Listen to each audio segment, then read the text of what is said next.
सत श्री अकाल जी, नमस्कार।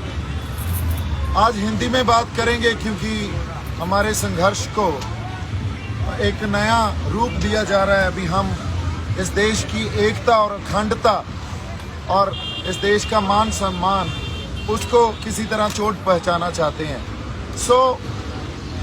पहली बात ये आपके लिए बड़ी ज़रूरी है समझनी कि जब कोई ऐसा संघर्ष शुरू होता है जहां लोगों के जेन्युइन इमोशंस, उनके जेन्युइन कंसर्न या उनके जेन्युइन राइट्स जो हैं उसका ध्यान नहीं रखा जाता, उसको इग्नोर किया जाता है, तो लोगों के मनों, उनके दिल के अंदर, उनके मनों के अंदर जो गुस्सा बड़े टाइम से एक उनके मन के अंदर जो गुस्सा रहता है वो किसी न किसी ऐसी सिचुएशन में, जब ऐसा संघर्ष चल रहा हो या ऐसे प्रोटेस्ट चल रहे हैं, उसमें फ्लेयर अप हो जाता है। पहली बात तो ये है, आज इस सिचुएशन जो हुई उसमें वो गुस्सा फ्लेयर अप हो गया और इसमें किसी एक शख्सियत को अगर आप बोलें भी उसने भड़काहट की है, तो कभी भी संघर्ष, इतना बड़ा संघर्ष, वो किसी एक शख्सियत या एक व्यक्ति के ऊपर डिपेंड नहीं होता। इस बात को समझना बड़ा ज़रूरी है। दिल्ली के चार तरफ से बॉर्डर, जो हमारे किसान जथेबंदियां या हमारे लोग हैं, उन्होंने चारों तरफ से वो बॉर्डर, एक ऑब्स्टैकल जो वहाँ बैरिकेड की हुई थी, बैरिकेडिंग, उसको तोड़ के आगे बढ़े, उसको तोड़कर आगे बढ़े और वो सब, जैसे हम सब रेड फोर्ट की, लाल किले की तरफ चले गए।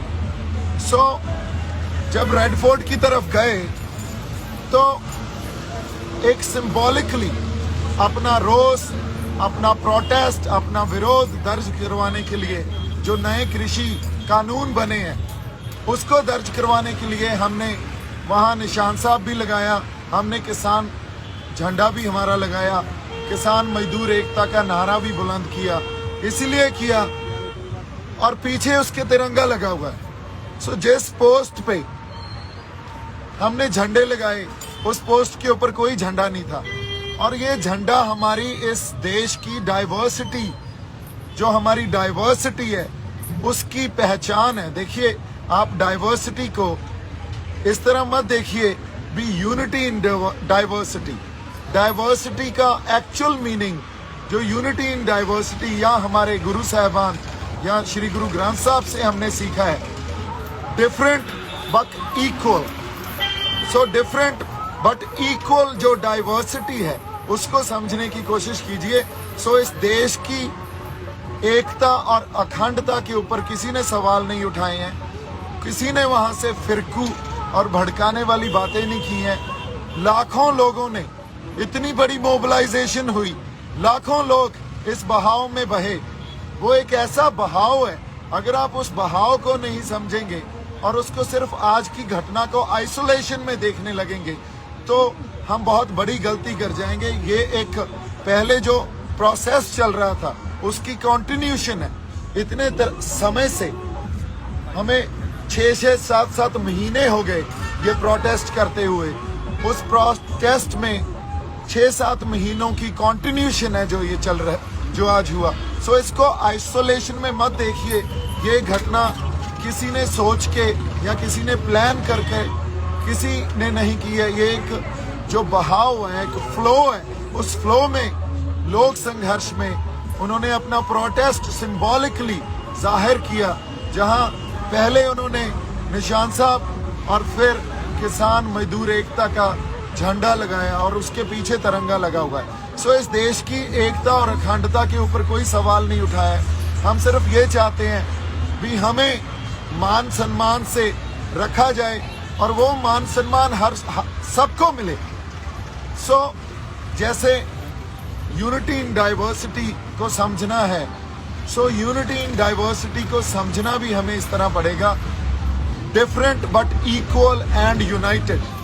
ये जो फलसफे हैं या हमारे सिद्धांत हैं, कई बार हम सिद्धांतक तौर पे एक दूसरे से कोई डिफरेंट जो हमारी बुद्धि होती है या डिफरेंट एक समझ रखते हैं, उसका मतलब ये नहीं हम एक दूसरे के खिलाफ हो गए। आज भी अगर किसानों ने या जो लोग गए थे दिल्ली, वो किसी को मारने थोड़ी गए थे, या किसी को हमने मारा हो, या कोई पब्लिक प्रॉपर्टी को हमने नुकसान पहुंचाया हो, या किसी दिल्ली वासी को हमने नुकसान पहुंचाया हो, या हमारे हाथ में कोई हथियार हो। हम तो अपने झंडे लेके गए और हमारे ट्रैक्टरों पे गए। अब इनको अगर आप कम्युनल या इसको आप फिरकू दंगों का या इसको एक ऐसा आप एक रंग दे देंगे भी, ये देखो ये तो शरारती आंसर हैं, ये तो गलत आंसर हैं, तो ये हमारे इतिहास में हमेशा ही होता आया है। जब भी कोई इतनी बड़ी एजिटेशन होती है, सो हमेशा ही उसको हम ये बोल के भी देश की एकता और अखंडता को खतरा है, ये बोल के भी ये देखो ये तो फंडामेंटलिस्ट हैं या ये हार्डलाइनर्स हैं, हमेशा इस चीज़ में हम जो उनके बनते हक हैं, जो उनके बनते राइट्स हैं, वो नहीं देते और उसको इग्नोर करने लग जाते हैं। सो आज हमारे पास समा या ये जो एक टाइम ऐसा आ गया है, इसका डिस्कोर्स ऐसा है। पहली मेरी बेनती ये है भी इसको आप आइसोलेशन में मत देखें। जो आज हुआ है वो कोई आज एक आइसोलेशन में या आज की घटना नहीं है, ये एक लंबा प्रोसेस था, उसकी कंटिन्यूशन है। और आज भी वहाँ सिंबॉलिकली हमने अपना रोष जताया है, बिना कुछ डिस्ट्रॉय किए, बिना किसी तरह की तोड़ फाड़ किए, बिना किसी तरह हमने पब्लिक प्रॉपर्टी हो या हमारे पुलिस फोर्सेस हो या किसी भी तरह का लॉ एंड ऑर्डर हो, हमने बिल्कुल पीसफुली, जो हमारा जमहूरी हक है, हमारा डेमोक्रेटिक राइट है, पीसफुली एक प्रोटेस्ट किया। और इस प्रोटेस्ट को अगर हम ये सोच रहे हैं भी इसको एक कोई शख्सियत या एक पर्सनैलिटी या एक आदमी इतना बड़ी मोबिलाइजेशन कर सकता है, सो ये बहुत बड़ी गलती होगी। आप लोगों के जेन्युइन कंसर्न समझिए, लोगों के इमोशन समझिए। एक मुझे ब्लेम करना है, किसी को भी ब्लेम करना, ये हमारी वही बात गलती होगी जो हम हमारे इतिहास में पहले से भी करते आए हैं। आज सबसे बड़ी ज़रूरत है भी हमें लोगों के इमोशंस को समझना चाहिए, उनके कंसर्न्स को समझना चाहिए, उनके सरोकार क्या है उसको समझना चाहिए और उस अकॉर्डिंगली हमें आगे डिसीजंस लेने चाहिए। मैं एक बार फिर आपको ये रिक्वेस्ट कर रहा हूँ, कोई भी भड़काने वाली बात नहीं कर रहा है। हर इंसान यहाँ आपसी प्यार, भाईचारक साझ और इस देश की एकता और अखंडता में विश्वास रखता है। किसानों को प्लीज़ किसी अलग नज़रिए से मत देखिए। किसानों ने सिंबॉलिकली बड़े पीसफुली जो हमारा डेमोक्रेटिक राइट है, जमहूरी हक है, उसको एक्सरसाइज किया है। वो सुप्रीम कोर्ट ने भी हमें दिया है, वो हमारा संविधान हमें देता है। और उसके आगे जो बात है, वहाँ फ्लैग पोस्ट पे कोई झंडा नहीं था, सो तिरंगा किसी ने नहीं उतारा। हमने सिर्फ अपना निशान साहब और हमारा किसान मजदूर एकता का जो हमारा झंडा है उसको वहाँ लहराया है। सो इतनी सी बात आपसे करनी थी मेरी तरफ से।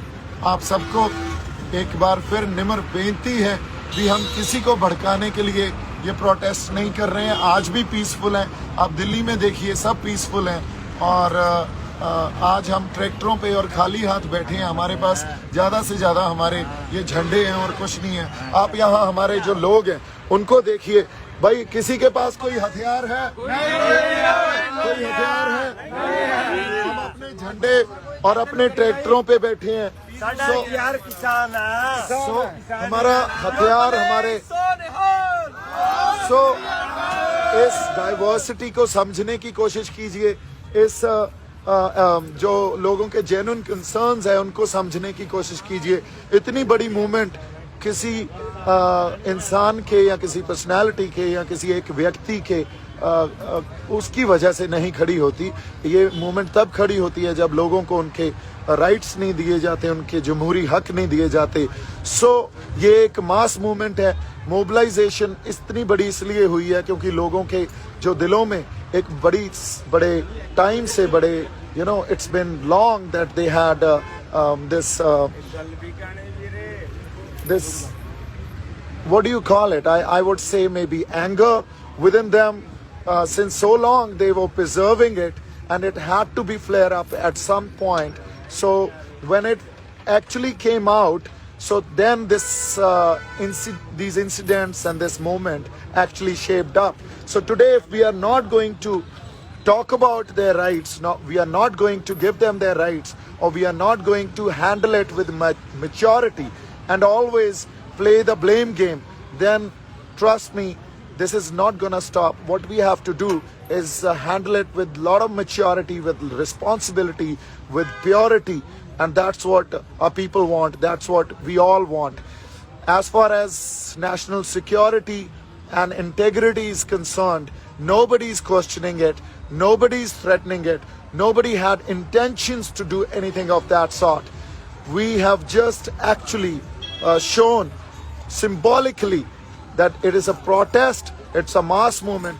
Please try and understand and deal with it with a lot of maturity, and the leadership, whether it is our farmer leadership or political leadership, kindly look into it and deal with it with responsibility and maturity, which I hope and we all hope that it will be. Please do not try to give it any other color. Nobody is trying to propagate some different agendas here. Nobody is trying to propagate that we are threatening national integrity and security. Also, I would like to point out that Nishan Sahib, our Nishan Sahib, which our gurus have given us, it actually symbolizes when we have to fight against unjust or injustice. So that's what we've done. It was symbolically done.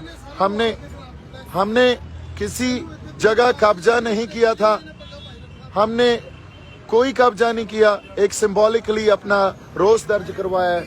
मेरी तरफ से बहुत सारा प्यार और सत्कार। वाहिगुरु जी का खालसा, वाहिगुरु जी की फतेह।